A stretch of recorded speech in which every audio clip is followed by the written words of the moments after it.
우리 화면을 보시고 우리 한번 잘 보시기 바랍니다. 한번 읽어보겠습니다. 잠깐만요. 이게 뭐지? 뭐가 잘못됐네요. 자, 우리 이 성경책 보시고요. 성경책을 보시고.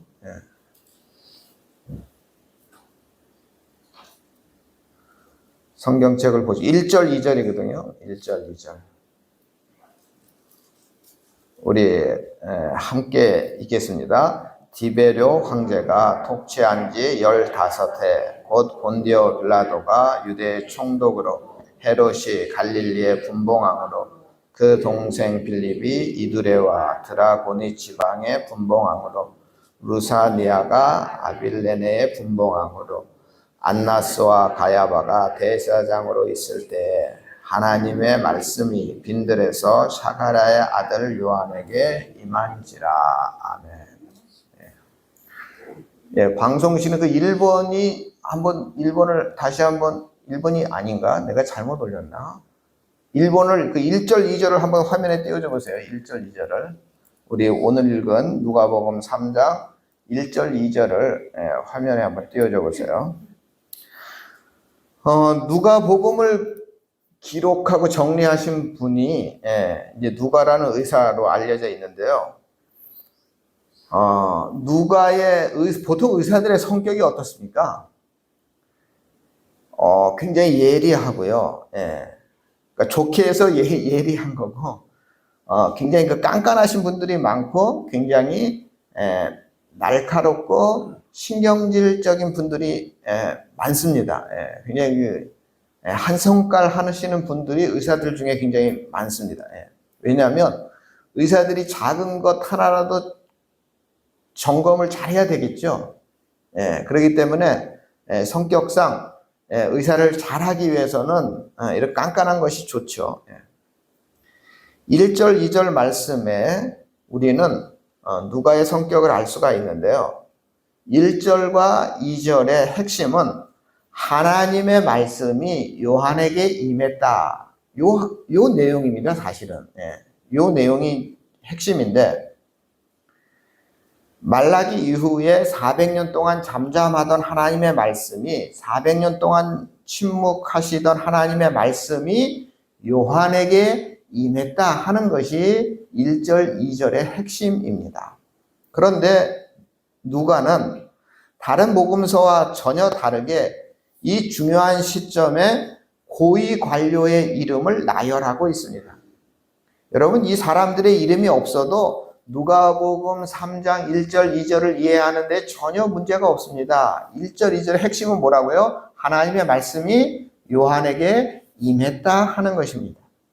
그런데 누가는 요한에게 하나님의 말씀이 임했다는 이 간단한 말을 하기에 앞서서 2절에 걸쳐서 많은 고위 관료 이름을 나열하고 있습니다. 그 이유가 무엇일까? 의사였던 누가가 깐깐하고 예리한 성격이라는 것을 우리가 이해한다면 누가가 그냥 자기의 실력을 과시하기 위해서 발음하기도 어려운 이 고위 관료의 이름을 나열하고 있는 것은 절대 아닙니다. 분명히 누가가 짚고 넘어가자 하는 뜻이 있는 것이죠. 다른 복음서 기자들은 그냥 넘어갔지만 의사였던 누가는 그냥 넘어갈 수 없는 중요한 의미가 있었기 때문에 이렇게 나열하고 있습니다. 1절과 2절에 당대에 쟁쟁한 사람의 이름이 나열되어 있습니다. 제일 먼저 등장하는 이름이 뭐예요? 로마 황제의 이름이 등장합니다. 디베료라는 이 황제가 통치한 지 15해다. 즉 요한이 살던 시기에 최고 통치자는 누구라고요? 디베료 황제라는 것이죠. 그 당시는 로마가 세계를 지배하던 시기였습니다. 그러니까 이 디베료 황제가 전 세계에서 제일 높은 사람이었습니다. 다음으로 유대 총독 빌라도가 등장합니다. 빌라도는 로마 제국의 행정장관이고 이스라엘 지역에서 제일 높은 사람입니다. 유대 민족은 로마 제국의 식민지였습니다. 일제시대 안중근 의사가 살해한 이토 히로부미는 조선 총독이었죠. 조선에서 제일 높은 사람이었습니다.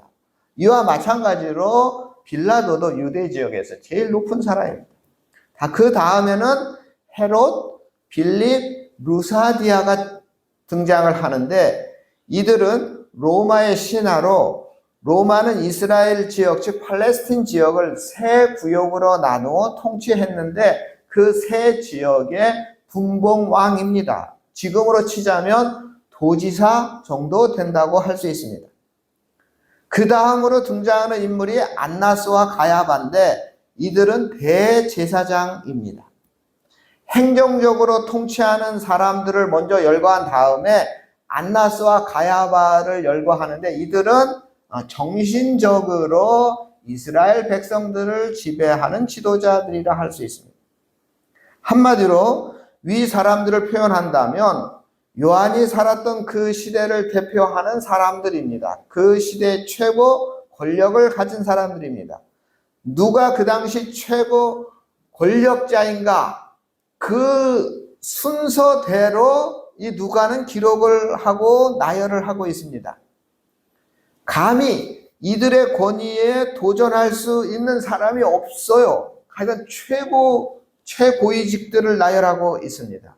사실 우리 동양 문화권에서는 이 권력자의 이름을 나열하는 것 자체가 불경죄에 해당합니다. 조선시대에 우리가 왕의 이름을 함부로 기록할 수 있었습니까?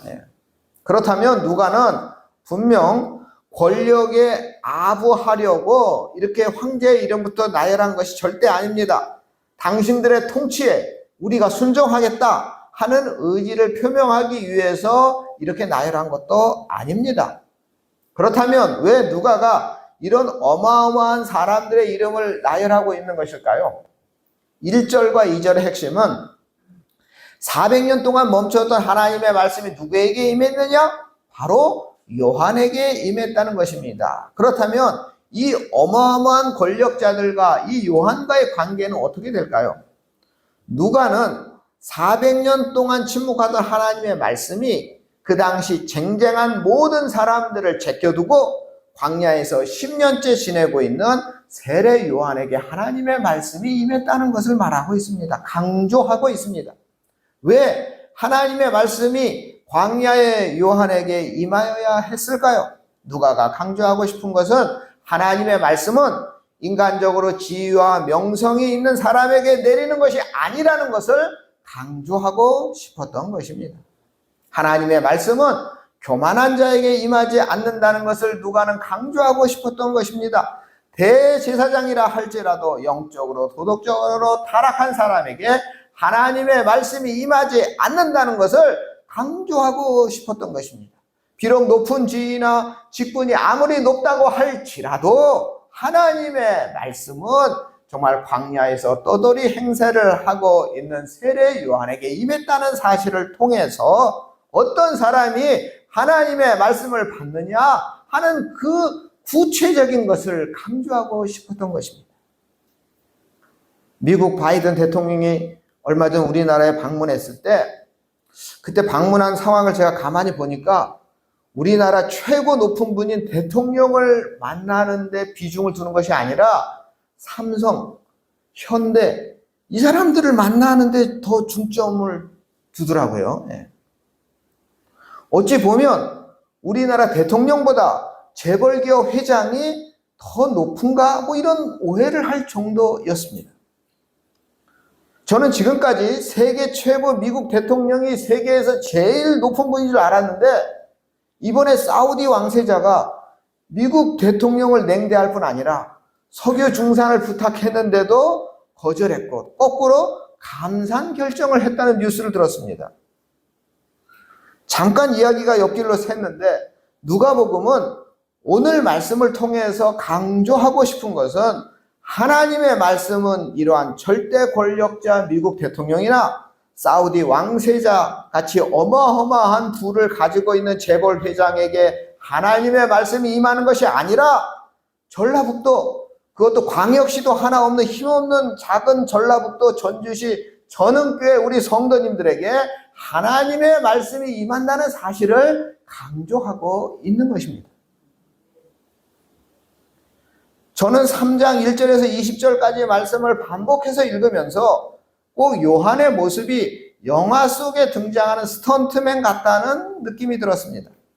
영화나 드라마에서 주인공이 하기 힘든 연기, 막 불타는 장면이라든지 뭐 폭발 장면이라든지 이런 유함한 연기를 주인공 대신하는 사람이 스턴트맨입니다.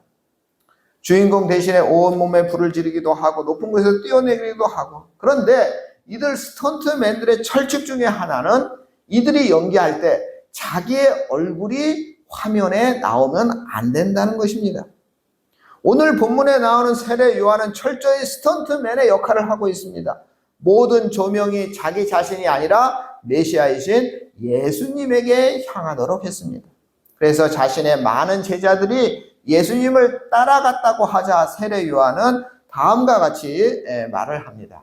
우리 화면, 우리 1번, 보여주세요. 아까 1번 다시 보여주세요.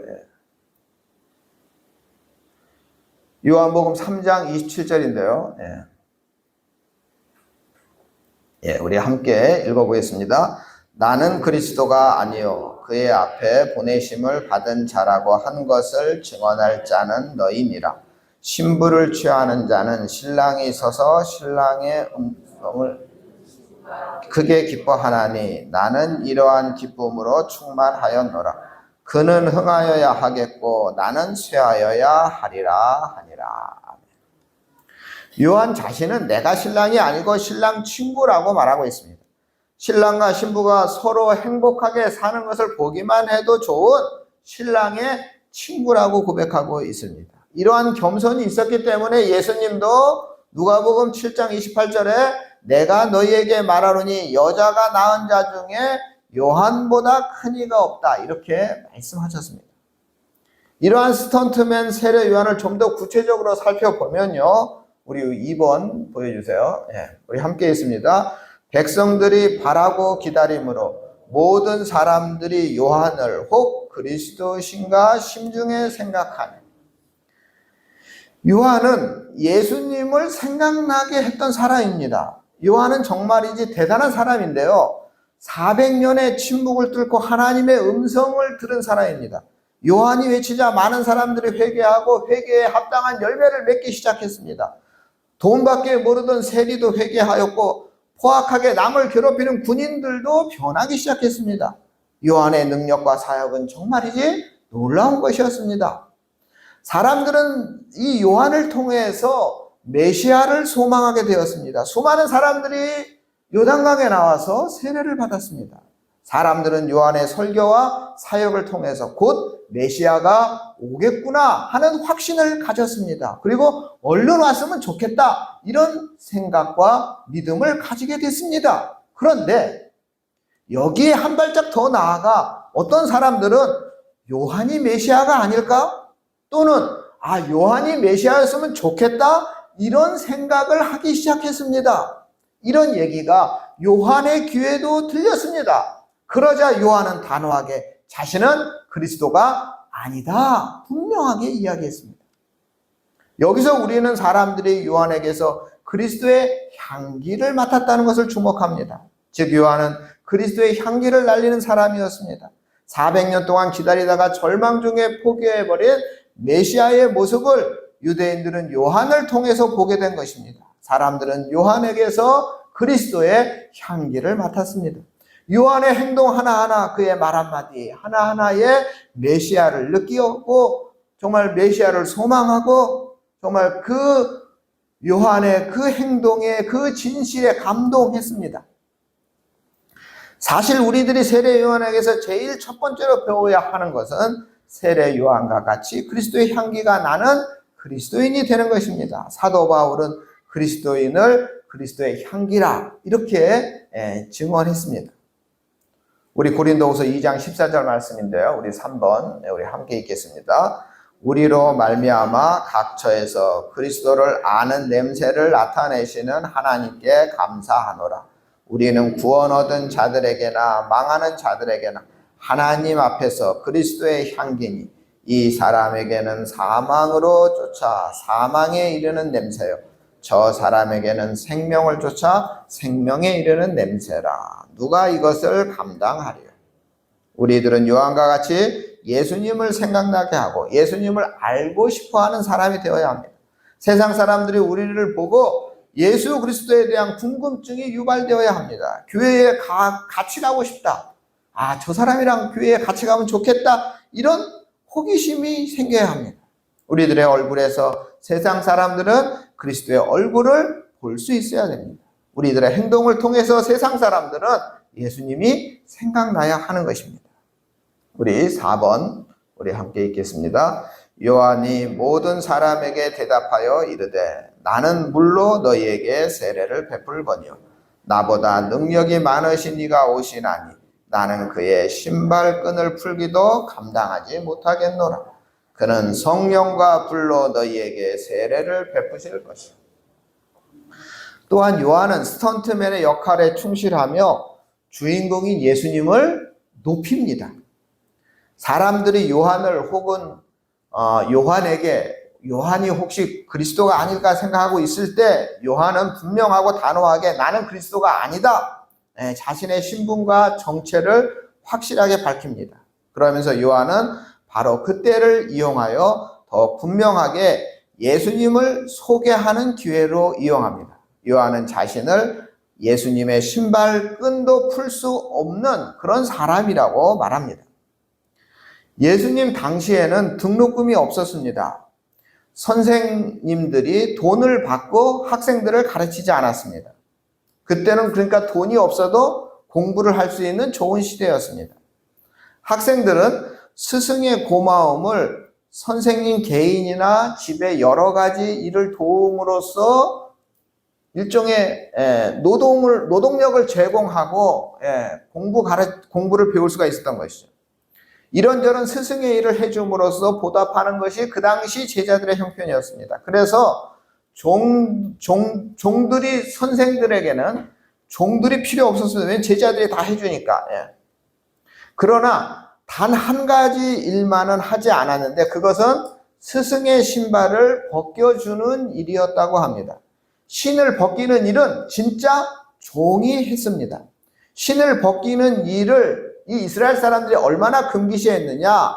종의 경우라도 이스라엘 사람의 종, 이스라엘 사람인 종은 주인의 신발을 벗기는 일을 하지 않았습니다. 그러니까 이방인 출신의 종은 신발을 벗기는 일을 시켜도 이스라엘 동족끼리는 비록 종이라 할지라도 신을 벗기는 일을 시키지 않았던 것입니다. 그러니까 제자로서 스승의 고마움을 보답하기 위하여 여러 가지 다양한 일을 다 해주었지만 신발 벗기는 일만큼은 제자들이 하기에 너무나 천한 일로 여겼습니다. 아무리 존경하는 스승이라 할지라도 제자들이 선생님의 신발을 벗기는 일을 하지 않았습니다. 그런데 요한은 지금 뭐라고 합니까? 나는 그분의 신발을 벗겨드릴 자격조차 없다고 말합니다. 이 천한 일도 자신에게는 과분하다 하는 것입니다. 오실 메시아는 너무 위대하고 그거에 비하여 나 자신은 너무 미약하고 초라하기 때문에 신발을 벗겨드릴 자격도 없다는 것입니다. 나는 단지 스턴트맨일 뿐이라는 말입니다. 더 나아가 세례 요한은 요한복음 3장 30절에 이렇게 말합니다. 그는 흥하여야 했고 나는 쇠하여야 하리라. 왜 요한은 이렇게 자신을 낮춥니까? 그것은 예수님은 하나님의 아들, 즉 하나님이시기 때문입니다. 지금 요한은 예수님을 인류의 위대한 스승이나 성인 중에 한 분이 아니라 우리를 구원하시는 하나님, 즉 메시아라고 고백합니다. 그러므로 유일한 구원자이신 그리스도 앞에서 나 요한은 예수님의 신발을 벗겨드리는 일조차도 감당할 수 없다고 고백하고 그것을 사람들에게 가르치고 있습니다. 이렇게 자신을 낮춘 요한을 반대로 예수님은 도리어 요한을 다시 높이십니다. 성경을 통해 우리가 알 수 있는데 누가복음 7장 20절에 예수님은 사람의 몸에서 태어난 중에 가장 큰 자가 세례 요한이라고 세례 요한을 높이십니다. 자신을 낮추고 예수님을 높이는 요한, 예수님은 또 그냥 넘어가지 않고 요한을 최고로 또 높여주십니다. 우리 성도님들 높아지고 싶으시죠? 자신을 낮추면 예수님이 우리를 높여주실 것입니다. 그런데 예수님 또한 스스로 높아지기를 거부하셨습니다. 그 높으신 하늘 영광 보좌를 다 버리고 낮고 천한 인간이 되기 위하여 한 여인의 자궁으로 들어오셨습니다. 십자가에서 온갖 조롱과 수치와 멸시를 받으시고 죽으셨습니다. 도리어 예수님은 낮아지셔서 우리의 발을 씻겨주셨습니다. 예수님이 잡히시기 전날 밤 제자들의 발을 씻겨주십니다. 그리고 예수님이 왜 제자들에게 발을 씻겨주셨는가? 이것에 대해서 또 가르쳐 주시죠. 우리 5번입니다. 요한복음 13장 13절 말씀 우리 함께 있습니다. 너희가 나를 선생이라 또는 주라 하니 너희 말이 옳도다. 내가 그러하다. 내가 주와 또는 선생이 되어 너희 발을 씻었으니 너희도 서로 발을 씻어주는 것이 옳으니라. 내가 너희에게 행한 것 같이 너희도 행하게 하려 하여 본을 보였노라. 내가 진실로 진실로 너희에게 이르노니 종이 주인보다 크지 못하고 보냄을 받은 자가 보낸 자보다 크지 못하나니 너희가 이것을 알고 행하면 복이 있으리라. 아멘. 요한은 자신을 낮추고 예수님을 높였습니다. 예수님 또한 자신을 낮추고 아버지 하나님만 높였습니다. 그리고 우리의 발을 씻겨주셨습니다. 그러니 우리는 서로 사랑해야 할 뿐 아니라 서로의 발을 씻겨주어야 하는 것입니다. 요한처럼 예수님처럼 겸손히 자신을 낮추는 우리 모두가 되어야 하는 것입니다. 세례 요한의 낮아짐에서 더 나아가 예수님을 위해 몸소 핍박과 고난을 달게 받은 사람이 세례 요한입니다. 요한은 세상적인 관점에서 보자면 참으로 불행하게 인생을 마친 사람입니다. 그 목이 잘리지 않았습니까? 평생 척박한 빈 들에서 살았고 정말 박한 음식을 먹었고 하나님을 모르는 하나님의 백성들에게 회개하라 울부짖었습니다.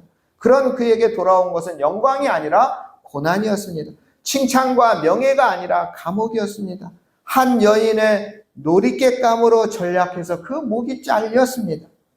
세례 요한은 백성들에게 여러 가지 좋은 말, 복음을 전했습니다. 그러나 복음은 한편으로 그것을 받아들이는 사람에게는 은총의 말씀이지만 그 말을 거부하는 사람에게는 심판이 되겠죠. 세례 요한이 헤롯 대왕의 아들인 헤롯 안티파스의 그 부도덕함을 책망하자 헤롯은 요한을 감옥에 가둡니다. 분명히 요한은 이스라엘 백성들과 세리와 군인들에게 외쳤던 것처럼 헤롯에게도 회개하라는 것과 회개에 합당한 열매를 맺을 것을 외쳤습니다. 뿐만 아니라 만약 회개하지 않는다면 도끼가 나무 뿌리에 놓여 있으니 좋은 열매를 맺지 못하면 찍혀 불에 던져질 것이다 경고했습니다. 이 말은 결코 틀린 말이 아닙니다. 이렇게 자신의 소명을 다한 요한의 마지막은 참으로 쓸쓸했습니다. 헤로디아라는 한 여자아이의 그 춤춘 대가로 요한의 목이 잘라졌습니다. 요한과 같은 위대한 하나님의 사람이 한낱 한 여자아이의 춤값으로 그 목이 잘린 것입니다. 그래도 요한은 하나님이 주신 자신의 사명에 순종했습니다. 죽음을 무릅쓰고 하나님의 말씀을 끝까지 증거했습니다. 요한에 대해서 그래서 예수님은 다음과 같이 요한에 대해서 말씀을 했습니다. 마태복음 17장 12절 말씀인데요. 우리 함께 읽겠습니다. 내가 너희에게 말하노니 엘리야가 이미 왔을 때 사람들이 알지 못하고 임의로 대우하였도다. 인자도 이와 같이 그들에게 고난을 받으리라 하시니. 예수님도 요한처럼 고난을 받을 것이라고 말씀하고 있습니다.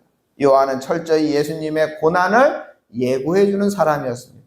예수님처럼 세례 요한도 복음을 위해 죽어가는 영혼을 구원하기 위해 고난을 받은 것입니다. 지지난 주인가요? 우리 교단 이제 총회가 있었고요. 그 교단 총회가 되면 이제 총회장도 뽑고 뭐 이런 이제 임원을 뽑고 이제 그런 일이 있는데요. 저보다 한 7, 8년 이제 선배들이 이제 아마 그 총회장이 되는 것 같아요. 근데 이제 저보다 이제 7, 8년 되는 선배들하고 우연히 식사 자리에 참여했는데, 이번에 그 총회장 되신 분들의 흉 같은 걸 보시더라고요. 근데 그때 제 느낌은 그런 것이었습니다. 일종의 질투 같은 느낌이었어요. 근데 그런 모습을 보면서 괜히 안타깝더라고요. 그래서 나는 그러지 말아야겠다, 이제 이런 생각을 했는데, 지난주에 이 세례 요한에 대한 설교를 준비하면서 다시 한번 제가 다짐하게 되었습니다. 나야말로 정말 이 스턴트맨 같은 목사가 돼야 되겠구나. 일단 뭐 총회장이니 노회장 이런 명예나 이런 것으로부터 내가 거리를 둘 줄 아는 정말 요 세례 요한 같이 낮아지는 그러한 목사가 돼야 되겠구나, 뭐 이러한 마음을 가질 수가 있었습니다. 우리 성도님들도 예수 그리스도를 위해 세례 요한과 같이 조명을 받지는 못할지라도 나를 통해 그리스도가 나타나고 그리스도를 우리가 높이는 그러한 일을 해야 합니다. 우리 전원교회 성도님들 모두 그는 흥하여야 하겠고 나는 망하여야 하리라, 이러한 요한의 자세와 정신으로 주님과 교회 그리고 가정을 위해 최선을 다하시는 우리 성도님들이 다 되시길 주님의 이름으로 축원합니다. 사랑의 하나님, 사회적 지위가 높은 사람이 되기보다는 하나님의 음성을 듣고 말씀대로 살아가는 거룩한 성도가 되게 하여 주시옵소서. 교회 생활을 하는 중에 나 자신을 드러내려고 하는 유혹이 많은데 세례 요한과 같이 오직 하나님의 영광만을 위하여 헌신하는 믿음이 되게 하여 주시옵소서. 세상 사람들은 우리를 보고 교회 가고 싶어하고 신앙생활에 관심을 보일 수 있는 향기 나는 그리스도인이 되게 하여 주시옵소서. 우리를 구원하신 예수님의 이름으로 기도드립니다. 아멘.